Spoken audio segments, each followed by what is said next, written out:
byinshi ako kanya ntabwo biba bibaye byiza sha biba birenze ugiye gukora igisasu njye nigeze kujya Gisenyi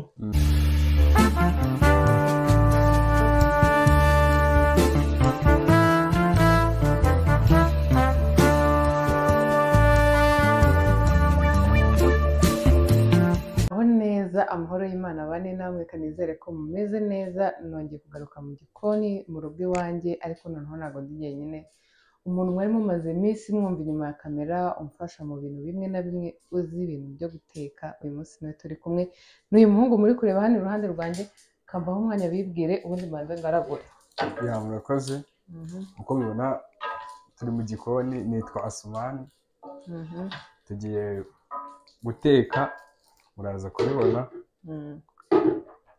Asumani rero ni ubwa mbere agiye imbere ya kamera amagambo araza kuba makeya ariko ari inyuma ya kamera ibitekerezo byaba byinshi ariko murabizi buri muntu uwo ari we wese ugiye imbere ya kamera bwa mbere ntabwo kaburamo tugiye guteka rero Asumani azi guteka narababwiye abantu mushaka abantu babatekera bakora ibintu by'ibidanje arimo umuntu uzamushaka muzahamagare nimero yanjye apana abantu bajya kumuhobagiza ubundi mbahuze nawe abatekere haba muri anniversaire bridal shower akase bridal shower z'iyi minsi ko badateka barenywera kada bagera wabakorera sambusa amandazi na badiri uzi gukora badiri cyane tuzazikora akabakorera ibintu nk'ibyo ngibyo n'amaji ni umushefu mwiza cyane uyu munsi rero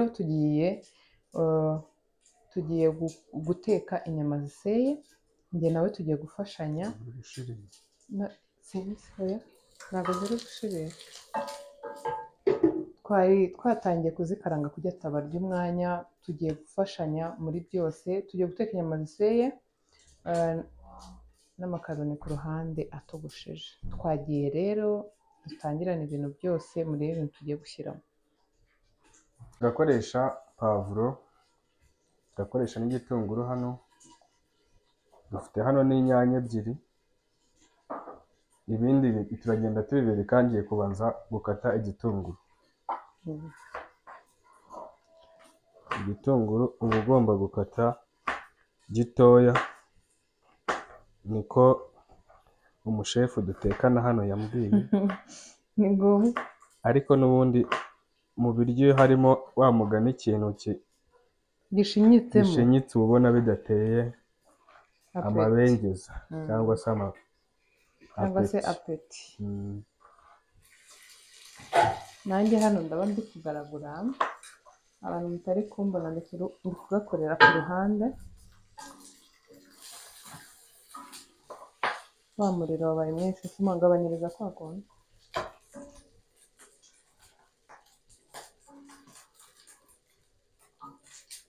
mwite ku icupa ryacu rya gaze batuzaniye hano rirasa nabi kubi inyama ni izi ngizi ni inyama z'inka ziseye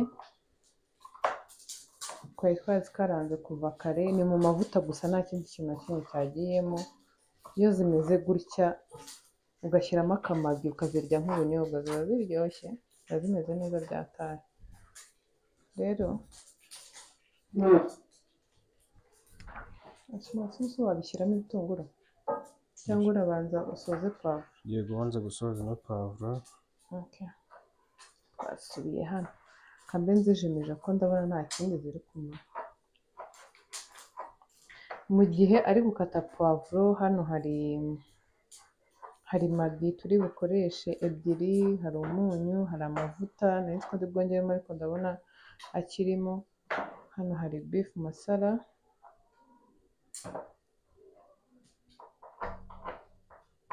beef masala hakaba na ka black pepper hakaba na soya sauce ibi nibyo birungo turi bushyiremo na biriya ari gutunganya nta bindi by'ibidanje kabisa urabona ukuntu adukata mu muhakazi asoma sibyo niko bimeze kabisa ahubwo njya nyaruka nkareba muri comment nkareba avuga ati ariko se mane yawe ntabwo bumvishije ibyo bambwiye base mwanakanditse muvuga ati ariko Asumani umeze ute yego da ntabwo Asumani mwamwishimiye ntabwo mwanyishimiye mbimenye batubwire. ariko ndabizi ko mutabikora nyine bizajoke. Hari igihe biba bigikaze, hari igihe biba bitarakunda, buriya nibikunda bazakubwira. uzambwira. Wasoje? Nasoje ubwo hano. twagiye ushyiremo. Uyu munsi ni wowe mushefu wa danje. Nubiteka nabi iritirirwa. Yango byakwitirirwa wowe kandi ari njye wabitetse. Dutekeye mu bosi wacu. Ubu ngubu wacu kabisa. Ubajemo amakosa ibiryo byahanirwa abantu babiri. Papa wacu nawe ntiyoroshye ikintu cy'imirire. Arakizi. Ntabwo ari umuntu waza ngo upfunyikire ibintu biri aho. Ntabwo byavamo. Ushaka kuyashyushya? Reka wajya arakonje cyane cyangwa ufata ashyushye. Ntabwo ari kuvuga. Nubwo rufunguzo ruri. Urarufite? Urufunguzo? Wenda rufite. Harimo za makaroni nababwiye, umva ni duto murebe ukuntu tumeze. Keke mbimenya nkabereka zikiri mbisi, ariko nyine aba ari utuntu tumeze nk'utuzeru dutoya, turi kumuka. Nayo twayatogosheje nshyiramo utuvuta dukeya gusa n'umunyu n'akamagi natobeye mu mazi. Nibyo nashyizemo. Igitunguru na pavuro. Ubwo turasa dureka igitunguru gishye ndetse n'izi pavuro zacu. Tugiye kuba twakongera dupfundikiraho gatoya, turagaruka dushyiramo ibindi birungo. Si wumva urabizi ahubwo ubyita ubizi. Urabizi kuvuga. Kuvuga we ntabwo byananira. Uko bishobora. Wabwira iki umuntu wumva ko kumenya guteka ari ibintu by'abagore, ari ibintu bireba abakobwa gusa? Umuhungu ubizi ko nyine aba yarakishe mbega kuba yabijyamo. Guteka ntabwo ari iby'abagore gusa. Guteka iyo ubikunda bibaye akarusho ukanabyiga, biba byiza cyane kubera ko nk'ubu ngubu ushobora kugira umuryango. Yego, ukawutekera. Wenda ko bikaba ngombwa ko wenda madamu waba atameze neza cyangwa se yagiye no kwa muganga kumwe bajya yibarutse wenda n'urugero, bikaba ngombwa nyine ko umutegurira ibyo kurya. Yego. Kuko nyine ntabwo uzajya gushaka umuntu wo hanze ngo azateke kandi ugomba kumutekera, cyangwa se mu gihe ushobora no kumufite umushyitsi muri famiye ukabatekera muri weekend, ukavuga ati uyu munsi reka mbatemo igiporezi. Njyewe niga guteka, umwarimu nize kubivuga muri ya video twakoze. Umwarimu yaravuze ngo umuntu utarize guteka yahimye inda ye. Abantu benshi impamvu nkubajije gutyo, hariho umuntu babwira w'umuhungu guteka n'ibiki akaburana agashaka gushwana, njye ntabwo ndi umugore. Kandi mu bintu nzi muri hoteli ako zanyasa kwa nazo za feke, umuntu uba uhembwamo amafaranga menshi umushefu wo mu gikoni cyane byatari.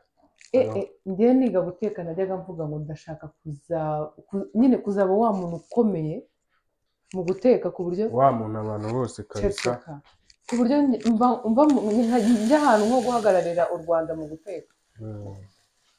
Ariko uburozi burakora koko, ntabwo nigeze ngengana urubeje. Ubu niho ndi gutekera, ariko guteka ni byiza. Ikindi kintu nabonye guteka iyo bikunda, nkeka ko atari na ngombwa ngo ufate amasomo menshi cyane. Iyo bikunda birizana, ntabwo ari ikintu kabisa ushakisha, birizana. Ikindi umenya ibintu byinshi. Guteka umuti wabyo cyangwa se ki yabyo ni ukubikora cyane. Hari umushuti wanjye umwe nari mfite ahantu hamwe ntari buvuge, ari umuporojeri. Ikintu kimwe cyane kwiga ibintu byo guteka, gutya twaba tugiye kurya nyine kwa kundi bagaburira abakozi, akaba ari inyama ya danje, agahita avuga ngo umwuga ni uguteka, n'iyindi yose ngo nta mwuga urimo. Ibyo bintu byanteye expression yo kumva ko nyine nakiga guteka, ariko nyine atari ukuvuga ngo nari ngamije kujya ndya inyama, ahubwo numvaga nshaka ubwo bumenyi ku buryo kabisa. Yego, bari no kuri umuntu azi guteka aba afite ikintu cya danje azi muri we. Guteka ni byiza, guteka ni byiza. nta muntu mwigeze muhura ngo akubwire ngo asha Asma ibi bintu ubwo wabyize rwose warayobye ngo wumve nawe utangiye wenda gucika intege. ahubwo wavuga muri classe nigagamo. Iyo nize muri classe y'abakobwa gusa kuko nyine yari short courses harya ari igihe kingana amezi 6. Ariko abo bakobwa barambwiraga ati bumvaga nyine ari banca intege bambwira ati ariko ubu umuhungu koko uzabona akazi. Babumva utazaba n'umugabo. Akavuga ngo ubu bandi go nabo bakundaga kujya bansereza ngo ubu nzashaka umugore utazi guteka, utazi no guteka. Sureba ubu mushaka kandi koko ushaka kuzashaka umugore utazi guteka cyangwa utanabikunda. Usanga ibijumba niko bambwira. Ari n'igihe noneho usanga atanabikunda. Wenda ikibazo atari ukubimenya ahubwo atanabikunda. Yanuza yahiye. Sha birasa neza. Birasa neza cyane. Nanjye reka nshyireho akanuza kanjye. So tugiye gushyiramo inyanya. Nababwiye ko uyu munsi hano turi bufashanye imirimo.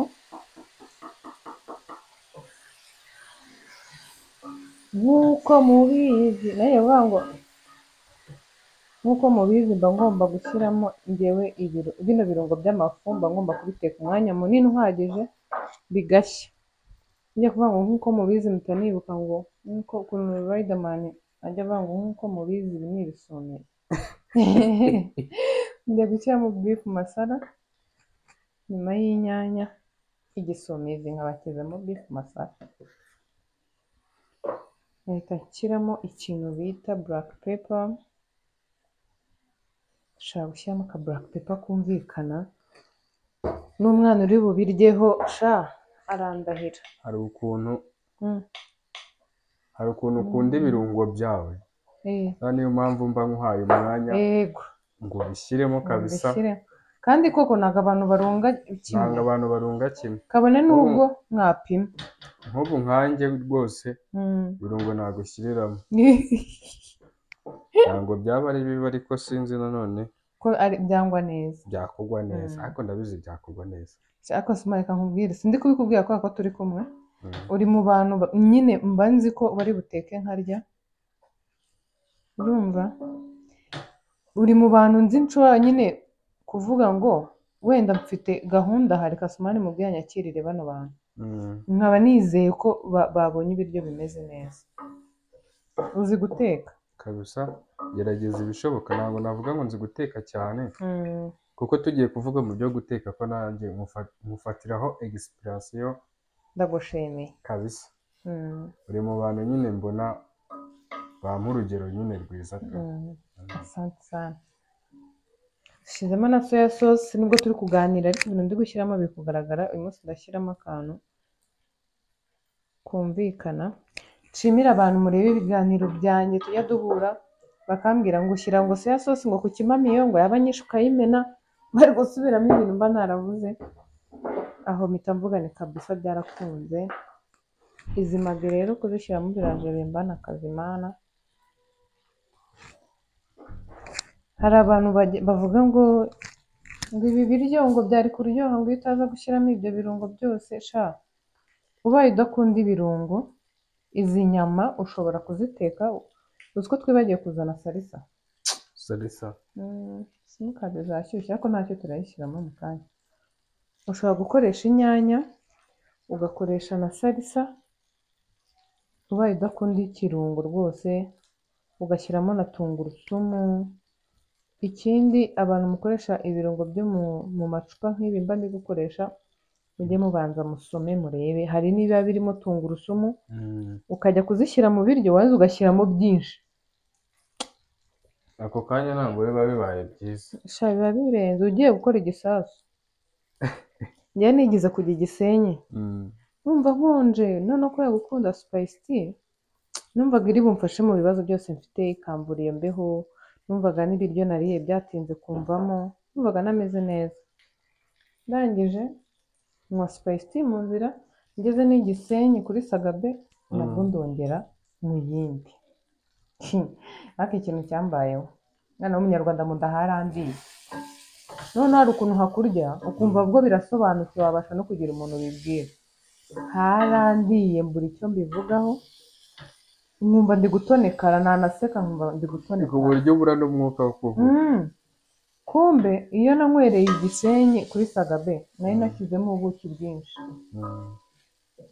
ubuki bwaragiye burandya, kandi ubu hari umuntu utari uzi ko ubuki iyo bubaye bwinshi nabwo buba bubi.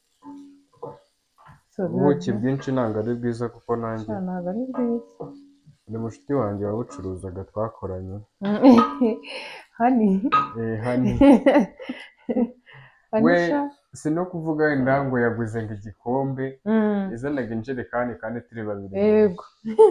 ubwo urumva we yabaga anahari, yabaga ari wowe gusa, ubuki nkabwegera, n'imigati yabaga iri aho ngaho kabisa. mpaka umugati nawinikagamo wose ukarengerwa. igihe kimwe yaje kuva isafari asanga nararwaye, nararyamye mu nda kandi maze iminsi 2 ndyamye mu nda hari kundi. oya ni ukuri ubuki ariko yewe nk'umuntu ucuruza ubuki nyine yahise abibona ko wariye bwinshi. kuva ubwo ngubwo ubuki sinavuga ngo sinyiburya, ariko ntabwo narenza akayiko. oya ubuki bwinshi ni bubi. so nshyizemo amazi makeya yo kugira ngo ibi birungo bishye binegerane. ubu ngubu ikintu tugiye gukora, tugiye gushyiramo na salisa. salisa igice. nijya mvuga salisa ntimukajya ngo ni paka yanjye mu gakombe, iyo ari yose njye nkoresha byangiyemo kuyita gutyo. ngiye gushyiramo agace, ntabwo yari yose. ntabwo ari byiza gushyiramo igisalisa cyinshi cyane. ibiryo birabiha. noneho Imana imbabarire, birimo agasukari. ibiryo biba birimo agasukari. Imana imbabarire, ariko umuntu ntabwo ngo abantu batazi guteka ntihakagire ubirakariramo, kuko bariho. hari abantu batazi guteka pe, uba usanga isosi itukura wagira ngo aho hantu haba hari dress code y'ibintu bitukura. ni ukuri ndabasabye, twateye imbere, ibintu byarahindutse, tujye tugira ibintu tureka. ndongeramo n'amazi makeya. tujye tugira ibintu tureka, dukomeze ubundi buzima, twige ibintu bishyashya, dutekere abantu bacu ibintu bishyashya, twige ibintu nyine. bigabura nta nubwo ari ngombwa kuvuga ngo ugiye guteka ibiryo byanditswe. wowe ubwawe ushobora kubyuka uvuga ati uyu munsi ngiye guteka ibiryo bitandukanye bimvuyemo ngewe ubwanjye, ntabwo wihimbe. guteka n'ubundi ni ukuvumbura. wowe ntabwo wabyuka ngo uvuge bagiye guteka spaghetti bolognese uko bayiteka 100%. uko bayiteka 100%. nk'ubu nkatwe hano niyo twatetse, ariko hari ibiburamo kugira ngo ibe ariyo. nta za nuza zirimo hano, hari ibintu byinshi mutabonyemo kandi muzi biba muri spaghetti bolognese. ariko hari umuhungu twiganaga yajyaga akunda kuvuga ngo ni spaghetti bolognese, ngo ariko we ntabwo twigaga ibintu bimwe. yigaga food. oya njye wigaga food, we yigaga uwo ninde, wabona ari ba bantu. byashoboka se twumva imodoka ndebera.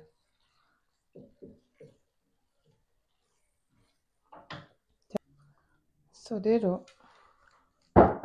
nyuma ya salisa n'abantu mwumvaga twari tugiye gukingurira, hano nashyizemo amazi make cyane. ubu ngubu izi nyama ziba nziza iyo nta yororo irimo, ibintu by'amazi ukajya kuzirengeza nyine zikamera ukuntu. ntabwo ari boyiro, ntabwo ari boyiro kandi ntabwo ari agatogo pe. gusa numvishije aka black pepper nashyizemo kadahagije, ngiye kongera.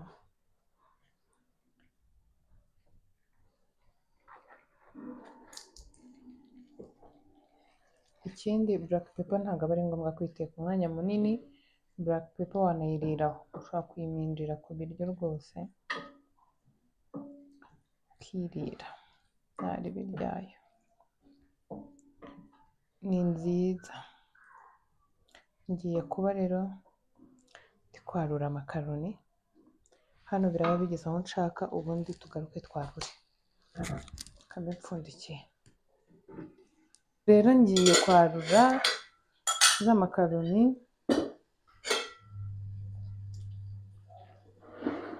Ngewe rero abantu mujya mubona netse ibiryo bikeya, ntabwo nateka ibiryo byinshi ngo kubera ko hariho kamera.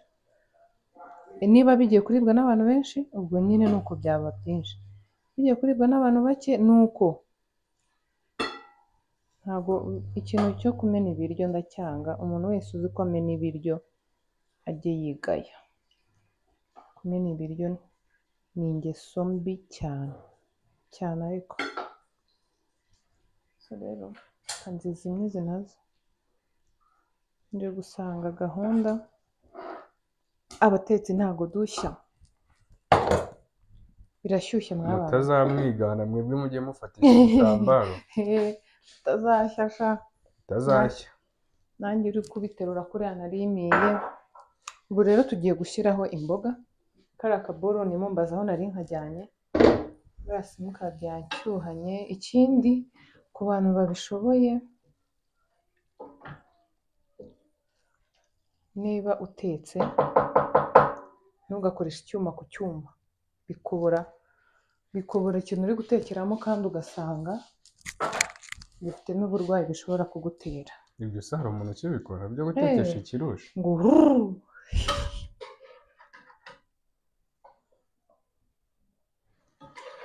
ibi biryo iyo ufite cheese ushyiraho, baravuga fromage. haba hari n'utundi abantu bose ntabwo bahamye neza, abantu bose bagukurikira ko bamenya cheese. Uyu munsi natetse ibiryo ntari bubashe no kuryaho kubera ikibazo cy'amenyo. Umwana w'umukobwa ndacyarwaye amenyo, sinabasha kubiryaho byibura ngo mbumvire ngo mbabwire. Rero ndabashimira cyane abantu mwabanye nanjye, nshimire na Asumani twari turi kumwe. Ibiganiro byacu, yaba ibiganiro byo kuganira ku buzima busanzwe, yaba content yo mu gikoni, ibyo Imana izadushoboza tuzabasangiza. Ndabakunda cyane, Imana ibamere umugisha.